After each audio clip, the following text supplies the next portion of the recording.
I don't know his house.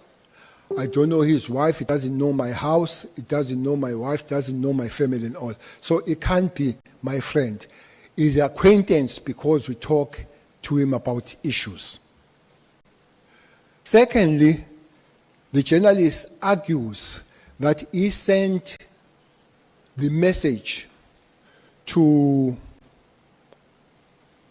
the management of Capitac, where he has this flat stroke penthouse, saying to the management, this is my friend, Bheki Cele is my friend and a business partner. If he comes there, please open the place to sleep. I must admit, SC, it would be nice to get a free place to sleep. It would be nice to go to Pretoria and sleep free when you don't work.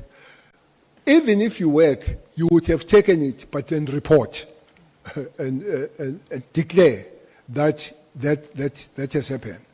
But it's not true that I'm his business partner. I say to the journalist, that's an easy question to deal with. Go to the register, those people, property, and those register business. Pull where I've registered as a business partner and say, you are a business partner of Matlala. So don't ask me something that you can prove very easy.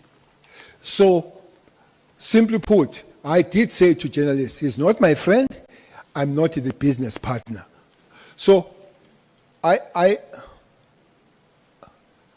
must raise an issue here about the journalist.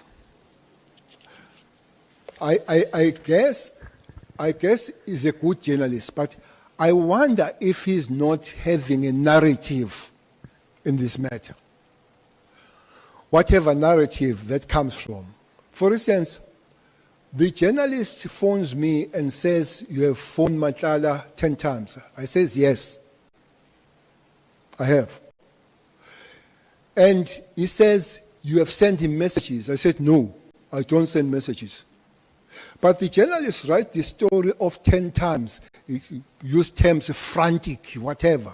But he also says, I have had 100 times encounter through the messages. When I've told the journalist that I don't send the messages, that's the first one that I begin to say, this journalist, and we had a problem because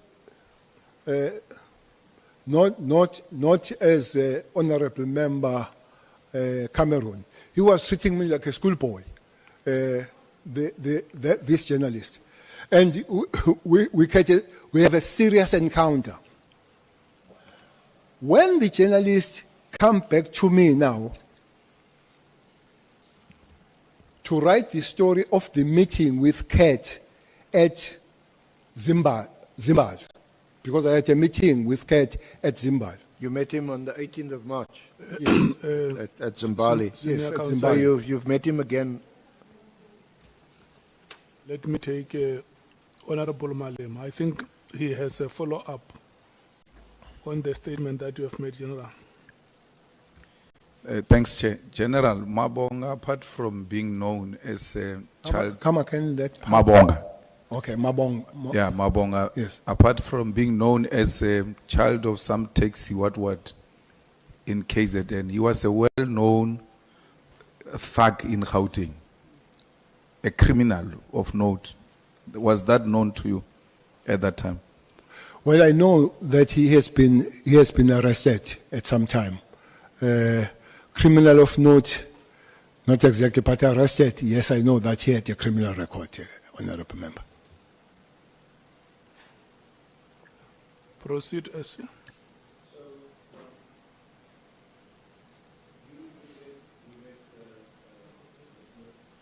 Sorry, you met Mr. Matlala several times since.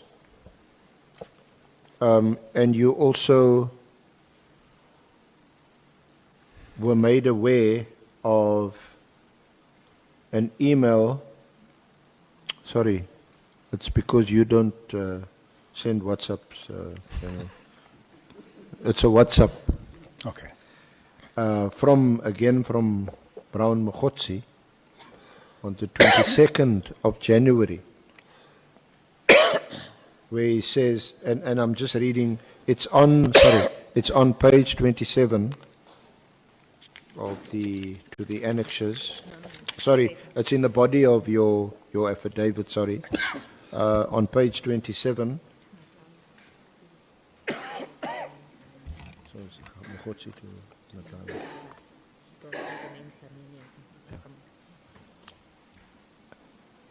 You'll see the name Dlamini, but that's also another name for Matlala. Yeah. So you'll see at the. Are you okay?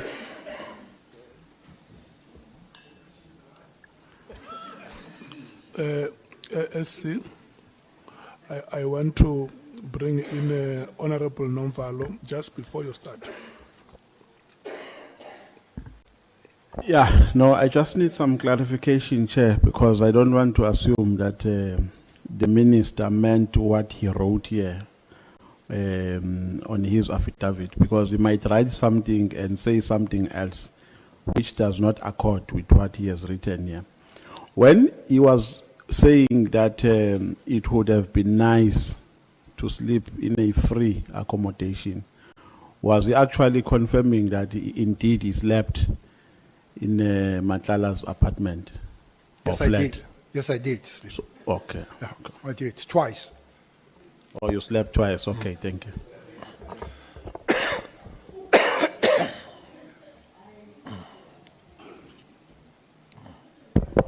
Are you fine? Fine, Chair. Thank you. SC, let's proceed.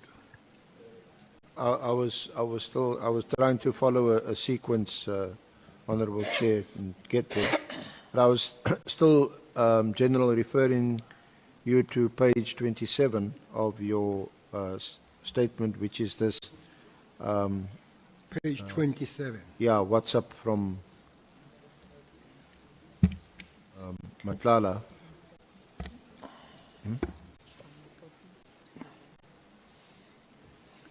This is a WhatsApp from Mokhotsi to Matlala on the 22nd of January this year. Page 27 Yeah. on my main statement. Yeah. Okay. And you'll see in that WhatsApp you are mentioned there